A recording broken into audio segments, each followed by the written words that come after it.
Hey, thanks for tuning in to Larger Curves today. Make sure you smash that like button and smash that subscribe button. While you're at it, hit the bell next time you want to get notified next time I upload a video.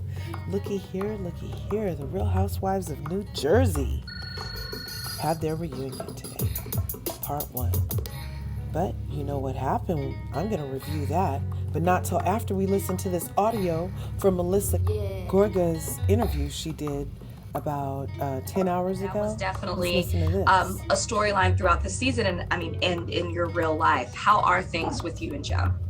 They're good. They're good. I think especially just watching this season, we're like, wow, okay, we need to tighten it up a little bit because at the end of the day, reality TV is not easy. It's not easy to share our lives with everyone. And I will say we're a pretty amazing couple. But when you have all these other opinions always getting thrown at you, and, obviously work takes me to the left while he's to the right. So it's a struggle. What can we expect? For the reunion, I think, you know what? There was a lot of things said at the reunion that the girls never said all season long. So Jennifer comes out with a couple things and accusations about Margaret. And I have to say, she's the one I get the most annoyed with all the time. Just because I'm a girl's girl. She's always just trying to get in the middle of something. So remember all that while I'm doing my review. It's all to be taken with a grain of salt, I suppose, because the season's over and they just started arguing, it sounds like. Anyway, the seating was in a boardwalk theme for this Real Housewives of New Jersey reunion part one. It was a white edition. All the ladies wore white and they form a silver, mostly. It started off with Margaret, whose house is done. There'll be a picture following up soon. And then we go on to Dolores. She got her labia trimmed, so it's nice and tight and right down there. Melissa has notes this year. She usually has notes, but she has a lot of notes this year on her iPhone. Teresa is sitting next to Andy, and she's wet and juicy, as it turns out. Jackie is next to Andy on the other side with Margaret and Melissa, and she's not done with Teresa. Jennifer, 18 years, 5 kids, and a 9-carat ring later, is ready to go. So, and when it first started, Jennifer said the target is Margaret. They start off talking about everything that was happening during quarantine life. Frankie got his T-stat and works with Teresa's husband. Oh, there's Margaret's house. Joe finally finished Margaret's house. She said during the pandemic they had time. And she nagged him a lot, so it finally got done. Shout out to them. It looks lovely. And then they were talking about how Gia's song went viral. Just waking up in the morning, thinking about so many things. And so they were saying how Will Smith reignited it, but Amir would disagree. I did hear Amir repost it first on a TikTok, though. I didn't know anything about the Will Smith edition. Anyway, what else is happening? Then we get over to, does Margaret respect moms, or does she have little respect for moms since she doesn't have any natural born children? And of course, Jennifer needed attention and jumped right in. And Margaret admitted that she says the things that she says to Jennifer specifically about you're nothing without your husband kind of statements, because Jennifer's identification does seem to stem from her husband being a doctor, whereas Margaret's identification comes from Margaret's hard work and hard work ethics, but she is a stepmom also. So anyway, then we go on to the tag team event between Jennifer and Teresa against Margaret. Now remember, I told you at the beginning of the reunion, Margaret was the target, right? So here comes Teresa out of the blue. I guess she needed some of the attention, and she said, oh, you wouldn't like a comment about a plumber comment against Joe. And ooh, Margaret looked really shook about that. Yeah, she did not like Teresa saying that to her, and let Teresa know that she did not like her saying that to her. And then Jennifer was like, well, I'm proud that I'm married to a plastic surgeon. And they kind of went back and forth for a little bit more. Jennifer was then accused of throwing her mom under the bus by everybody on the Jackie side of the room. First off with Melissa, believed that she throws her mom under the bus, and Jennifer was going on about the story about how she doesn't believe her mom's claims of abuse from her dad. And Melissa was like, well, it looks like you throw her mom under the bus. Jackie was like, yep, it looks like you throw your mom under the bus. Neglect is abuse. And then, of course, Margaret was, yeah, it's looking like you threw your mom under the bus. And, of course, Teresa doesn't see it like that or anything. So then we are having, I believe it was a caller or, a question from the audience basically on one of the cards that was like, Jennifer, you're coming off rather jealous of Melissa. Why are you always coming for Melissa? And Melissa was like, yeah, I've never done anything never done anything to you for you to always be coming after me like that. I mean, as a viewer, it looks like a literal obsession at this point, like literal. There's coming for somebody for clout, which she already did that the first season. She got established between coming for Melissa, kissing Teresa's butt, and siding with Dolores on everything. And she solidified her whatever they get for their hands in New Jersey. I don't even know. But she solidified that. So why are you still coming for her marriage, her kids? You always have something to say about her. And she's never said anything like the other people have said about you. But you always come for Melissa. I'm not sure if she sees her as the weakest one, as the weakest link, or as the prettiest, most competition one, because, with all the weight that Jennifer lost lately, her and Melissa could be like first cousins or whatever. Anyway, then we have Melissa and Joe. They brought Joe out so they could talk about whether or not their relationship is really on the rocks, because it was speculated that they was all faking it for the cameras. They were just having drama in their relationship for the cameras. And Joe got out there and he said, nope, pretty much Melissa cut off my balls.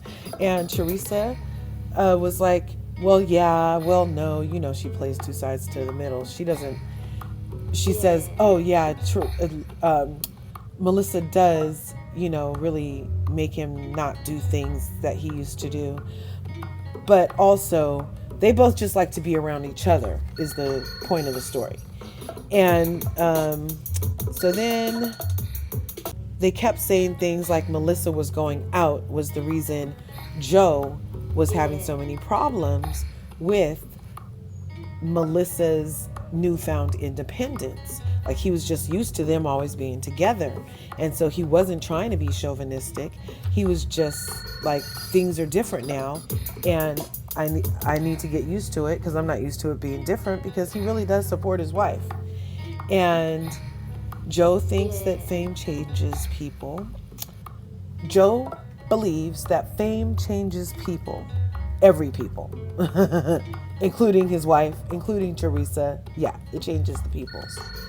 They all jumped down Joe's and Melissa's marriage, and and everybody kind of just went in on Joe for a moment more. And they were like, well, we got it. Everything's good over here. And then they went into, is work passion? Is it a job? Is it something to do? What is it? And everybody decided collectively that it's okay that Melissa is involved with whatever she's involved with, because she's evolving. You know what I mean? Anyway. Joe's an amazing person and he knows it. And then we go on to Joe and Tree's relationship, where we had the discussion of that huge argument they had when Joe was voiced finally how hurt he was with what Joe Giudice had put his whole family through, with Teresa going to jail, breaking his niece's hearts, killing his mother, putting his father to a grave. And now Teresa's single with her kids, and he can't even come to the country and do anything for him. He's like, he put us through a lot. and continues to talk ish about us. And Teresa is so selfish, I believe, and this part is in my opinion. Teresa's unwillingness to see their side and be like, all she ever says is, well, that's the father of my children. Well, that's the father of my children. He's like, I'm your brother. And she's like, yeah, well, I have your back too. And that he's like, no, you don't. But whenever you say anything about Teresa, she's like, oh, you have to have my back, family first. And it's just really, as a viewer, it seems really one-sided and selfish to see her always pull that card. So then we have the news that Joe Giudice recently did some press, and of course it was about like money and claims about how he treated family before like his in-laws passed away. And Teresa, of course, in true Teresa, not loyal to my blood style, she did not stand up for him and basically said, oh, Joe Giudice is right. There were times they didn't show up. It was so sad to watch. Teresa is like, Teresa and Jackie they're hard for me to watch right now. I just can't right now. Niceness and compassion in this world we live in could take you a lot farther. Not everything has to be drama and disloyalty and betrayal. It doesn't have to be entertaining. There's entertainment in loving relationships, true loving relationships. There's entertainment in that. Anyway, Teresa says so many damaging things about everybody, and then she's like, she says them on TV, but then during the reunion, her issue with Joe, her brother Joe, was that he says things to her on national TV. Like all of a sudden it's not a reality show. It's so crazy to hear her try to justify this with this claim that you said it on national TV on a reality show. It's so bizarre. Anyway, then we have, we're almost done here. Then we have a little part about how Jackie said that Teresa wanted her iced out, and that was the reason that her and Jackie didn't get along. And then I noticed that Teresa's legs are like 6 shades very brown. I just don't understand what the point is of all that spray tan still. I don't know. At least it's not orange. Anyway, then we go to Jackie. They talking about her weaves and her extensions always being messed up. Then we go back to Margaret and how her look is becoming very sophisticated, but she said she still rocks her pigtails. And then they talked about how quickly Margaret and Joe, the plumber, move on in their relationship. Like if they have what seems to be a huge argument, they just get over it and keep it moving. I think that's really healthy. And then Jennifer sought some more attention, and now we're going to cue Jennifer's sloppy reel. Yes, sloppy faceplant drunk reel. That was kind of funny to rewatch. Really, it was. And then we get into the ladies discussing a couple more other things, like the slut shaming of Margaret by Jennifer, and finally we wrap it up with the slutty versus concubine discussion. Teresa and Jennifer have conspired to take down Margaret, and it's obvious. And then all of a sudden, who is it?